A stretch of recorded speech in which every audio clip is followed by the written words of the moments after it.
Hello friends. आज हम BEd first year के paper contemporary India and education में यूनिट फर्स्ट का topic diversity in Indian society करने जा रहे हैं। इस टॉपिक को करने के लिए अपने को सबसे पहले डाइवर्सिटी क्या है इसका कॉन्सेप्ट समझना ज़रूरी है। तो अभी हम समझने की कोशिश करते हैं डाइवर्सिटी होती क्या है। Diversity refers to the differences that exist between individuals, including differences in race, ethnicity, gender, sexual orientation, age, ability, religion and socio-economic status। यानी कि डाइवर्सिटी है क्या? डाइवर्सिटी वो डिफरेंसेस है जो किसी भी इंडिविजुअल के बीच में देखने को मिलते हैं।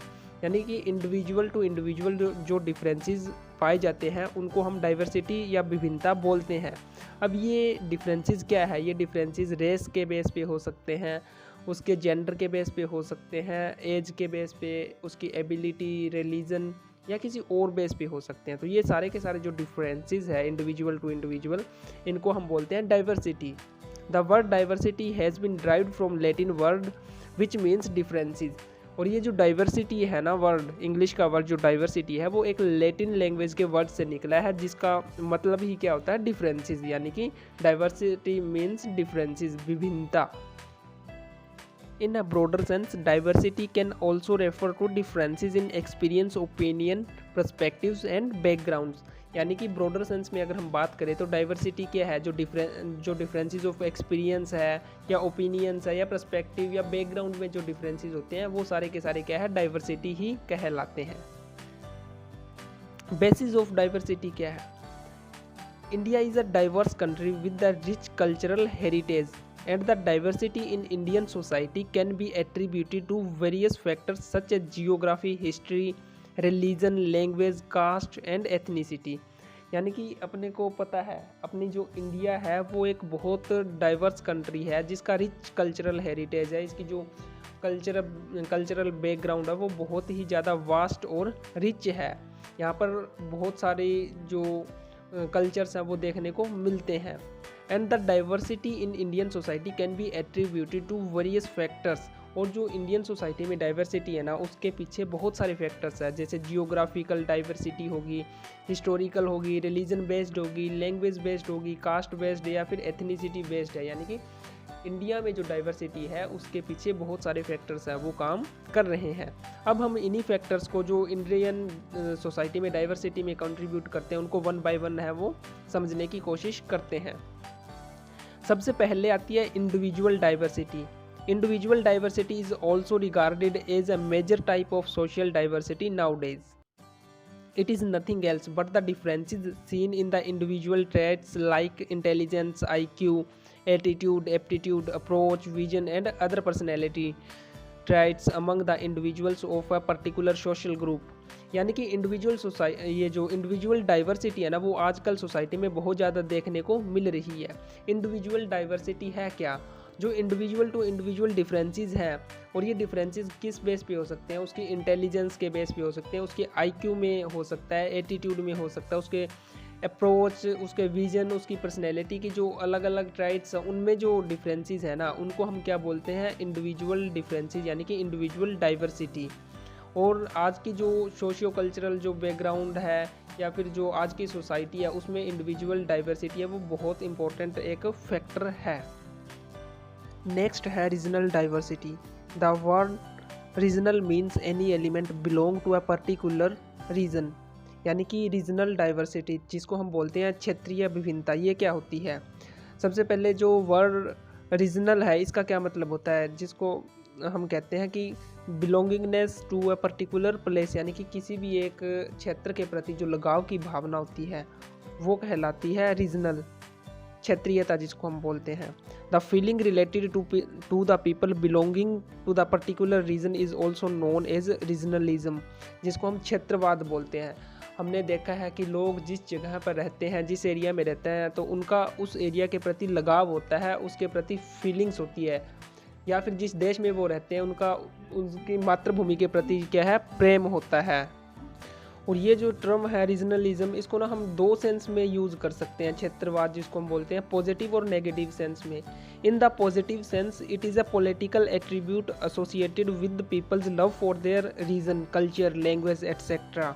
यानी कि जब हम पॉजिटिव सेंस में क्षेत्रवाद की बात करते हैं, क्षेत्रीयता की बात करते हैं, तो वो क्या होता है, लोगों का अपनी मातृभूमि या अपने क्षेत्र के प्रति लगाव या प्रेम की जो भावना है वो है। In the negative sense it implies excessive attachment to one's region in preference to country or the state. जब हम नेगेटिव सेंस में बात करें तो लोगों का जो अपने क्षेत्र के प्रति अति लगाव, यानी कि जो मतलब बहुत ज़्यादा लगाव होता है, जिसमें क्या है वो अपनी कंट्री से भी ज़्यादा अपने क्षेत्र को अगर वो प्रेफरेंस देते हैं ना, तो वो नेगेटिव सेंस में होता है इसका यूज़। यानी कि उसको, उस क्षेत्रवाद को हम फिर क्या है नेगेटिव सेंस में यूज़ करते हैं।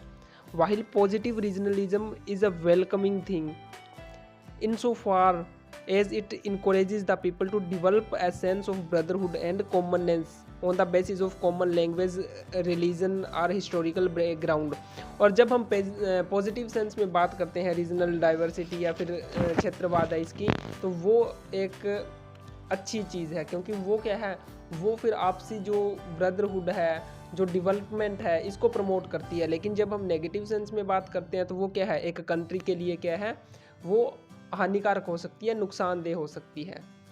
अब हम काजेज देखते हैं, क्या क्या कारण है रीजनल डाइवर्सिटी के। सबसे पहले आते हैं जियोग्राफिकल काजेज।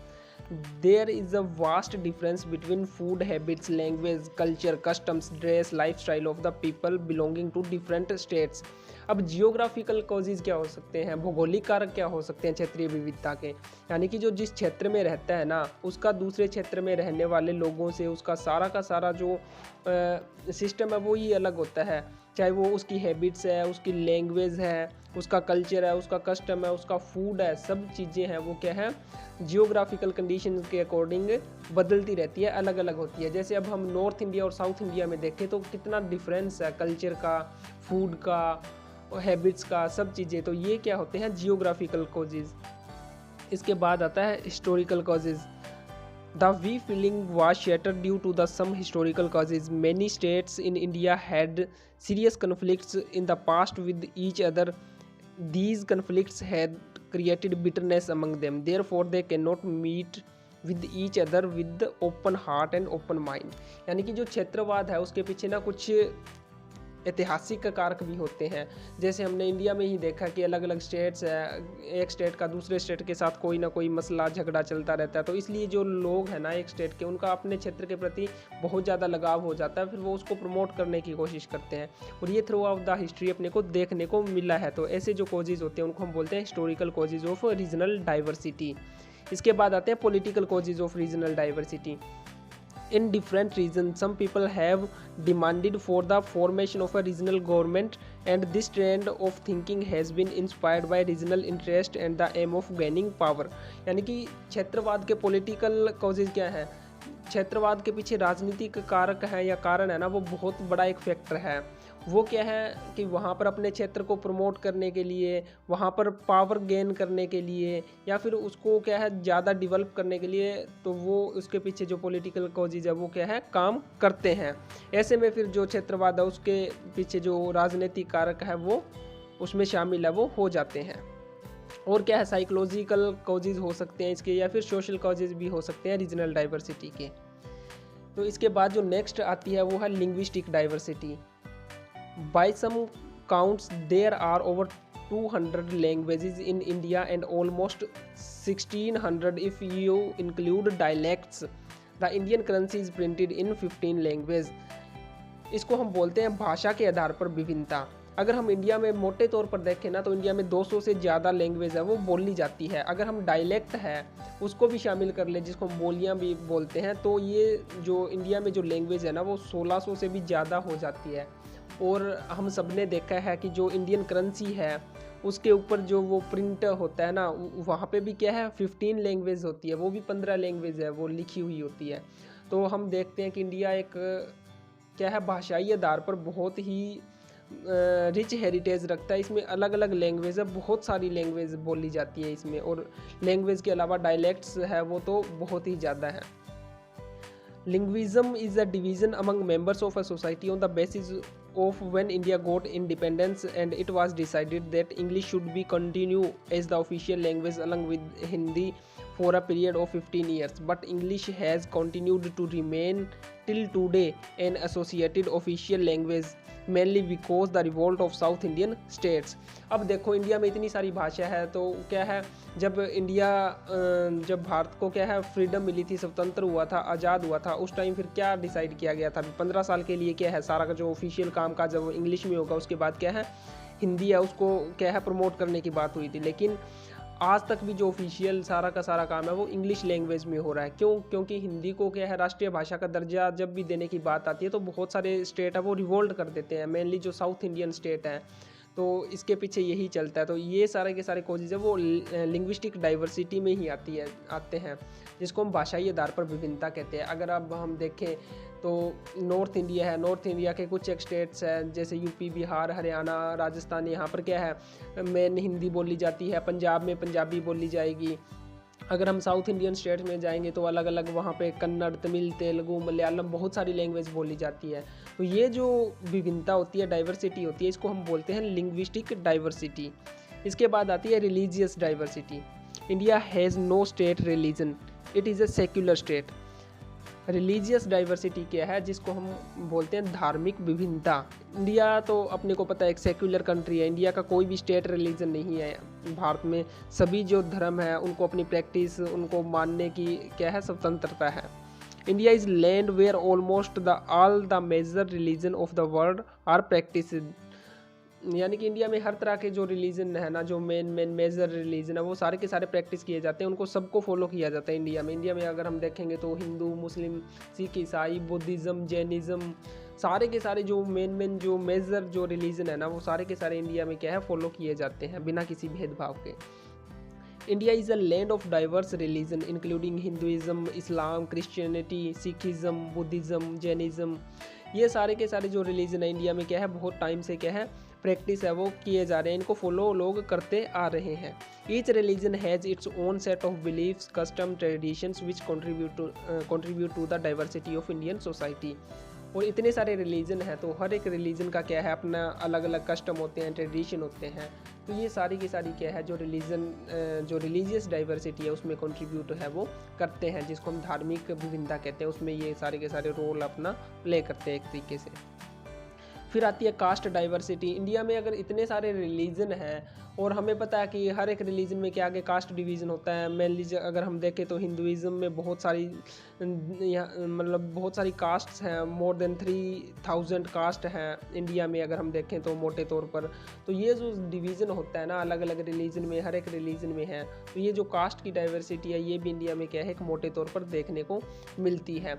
इसके बाद जो ट्राइबल डाइवर्सिटी आती है, जिनको हम क्या बोलते हैं, जो कबीले होते हैं जैसे जो जंगलों में रहते हैं, जिसको हम जनजातियां कहते हैं, तो उनमें भी विभिन्नता है वो देखने को मिलती है। क्योंकि भारत एक ऐसा देश है जहाँ पर बहुत बड़ी संख्या में जो अलग अलग जनजातियां हैं वो भी पाई जाती हैं। और ये जो ट्राइबल्स होते हैं इनकी क्या है अपने अपने अलग अलग कस्टम्स होते हैं, ये नेचर को फॉलो करते हैं, प्रकृति की पूजा करते हैं, और हर एक जो ट्राइब है उसका दूसरे ट्राइब से अलग कस्टम होगा, अलग ट्रेडिशन है वो होगा। तो इसको हम ट्राइबल डाइवर्सिटी है वो बोल सकते हैं। तो ओवरऑल अगर हम देखें तो इंडियन सोसाइटी एक क्या है कॉम्प्लेक्स सोसाइटी है वो बन जाती है, और इसमें बहुत सारी डाइवर्सिटी है देखने को मिलती है। ये हिस्टोरिकल बेस पर हो सकती है, रिलीजियस बेस पर हो सकती है, रीजनल बेस पर हो सकती है, या इसके पीछे कोई और कॉजेज हो सकते हैं।